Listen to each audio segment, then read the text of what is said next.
عوام بھرے، فیکٹریاں تم بناؤ اپنی، باہر کاروبار تم چمکاؤ، بلڈنگیں باہر تم خریدو، اور بوجھ غریب اٹھائے، اور اس سود کو پھر تم یہ کہو کہ مولویوں سے مل جل کر حلال کر دو کسی طرح۔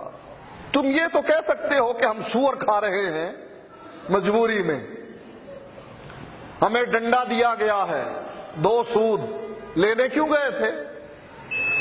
ہم توڑ دیں گے اس پیالے کو، اس میں ہم بھیک مانگتے پھر رہے ہیں، حکومت نے اعلان کیا تھا توڑ دیں گے، ورلڈ بینک سے ہم قرضہ نہیں لیں گے۔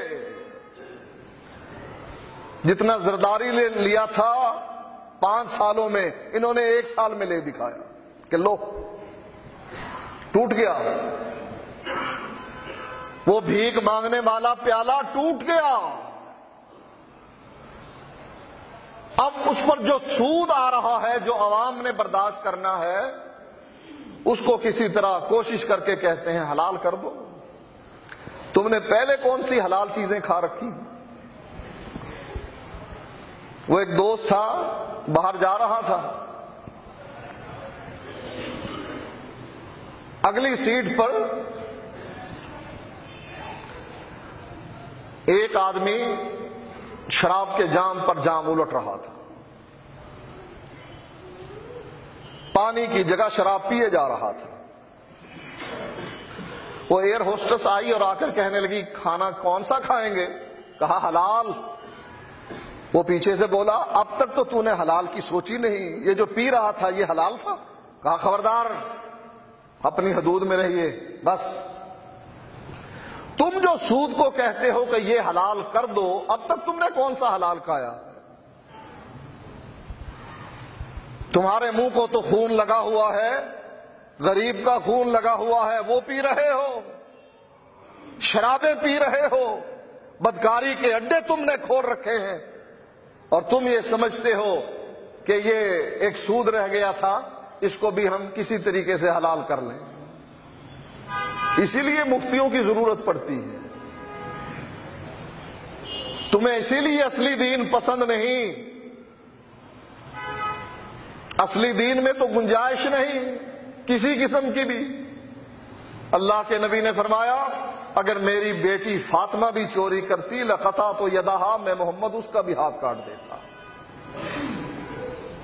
جس شریعت میں اپنے لختے جگر کو، جگر کے ٹکڑے کو اللہ کے نبی یہ کہہ کر مخاطب کر رہے ہیں اپنے صحابہ کو بات سمجھانے کے لیے، کوئی گنجائش نہیں، شریعت میں کوئی گنجائش نہیں۔ تمہیں اسی لیے یہ کڑوا لگتا ہے، مولویوں کو بھی کڑوا لگتا ہے، مولویوں کے حلالے سینٹر بند ہوتے ہیں، غیر اللہ کے نام کی نظر و نیاز بند ہوتی ہے، شبرات کا حلوہ بند ہوتا ہے، کنڈے بند ہوتے ہیں امام جعفر صادق کے، جمعراتیں بند ہوتی ہیں، 11ویاں بند ہوتی ہیں، مردے کے خطب دینے یہ بند ہوتے ہیں۔ اس لیے مولویوں کو اصل دین کہہ کر دیکھیں، ہاں قرآن حدیث قرآن حدیث، چڑ بن گئی ہے مولویوں کی۔ قرآن حدیث کے علاوہ آپ کو کچھ نہیں آتا، قرآن حدیث قرآن حدیث۔ یہ ہمارے جو اتنے بڑے بڑے ائمہ تھے، فقیہ تھے، ان کی کوئی حیثیت نہیں آپ کے نزدیک، بس قرآن حدیث کی رٹ لگاتے ہیں۔ نہ یہ دین ہم عوام کو ہضم ہوتا، ہمیں ہضم ہوتا ہے؟ کتنا ہضم ہوتا ہے؟ کوئی 2%، کوئی 10%، کوئی 15%، کوئی 20%، پورا ہضم ہوا کسی کو؟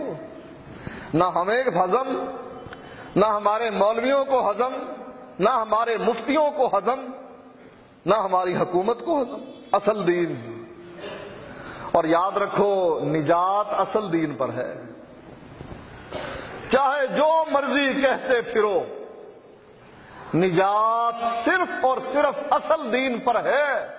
قیامت کے دن جو اصل دین لے کر آیا وہ جنتی ہے، اور جو نقلی دین لے کر آیا وہ جہنمی ہے۔ کون کہتا ہے؟ میں کہتا ہوں، اللہ کہتا ہے ان الدین عند اللہ الاسلام، میرا دین دین اسلام ہے۔ وَمَن يَبْتَغِ غَيْرَ الْإِسْلَامِ دِينًا فَلَن يُقْبَلَ مِنْهُ، جو اس اسلام کے علاوہ کوئی اور دین لے کر آیا فَلَن يُقْبَلَ مِنْهُ، نہ اس کی نماز قبول، نہ روزہ، نہ حج، نہ زکوٰۃ، کچھ بھی قبول نہیں۔ چل دفع ہو جا، لے جاؤ فرشتوں اس کو جہنم کی طرف گھسیٹ کر۔ نماز پڑھو لیکن اصل دین پڑھو، اور یہ کوئی اختلافی چیز ہے؟ اللہ کی قدرت، ہمارے ہاتھ میں دو چیزیں ایسی آ گئی ہیں کہ کوئی اس کی مخالفت بھی نہیں کر سکتا۔ کوئی کہہ کر تو دیکھے نا، میں قرآن کو نہیں مانتا، میں حدیث کو نہیں مانتا، کہہ کر کو دیکھے۔ کوئی حکومت کا سربراہ ہو، کوئی مفتی ہو، کوئی پادری ہو، کوئی ہو، کہہ کر دیکھے نا میں قرآن و حدیث کو نہیں مانتا، دیکھو اس پر فتوے کیسے لگتے ہیں۔ اچھا تو دائرہ اسلام سے خارج، تو قرآن حدیث کو نہیں مانتا، گرنتھ کو مانتا ہے، ہندوؤں کی مذہبی کتاب کو مانتا ہے، قرآن حدیث کو تو نہیں مانتا۔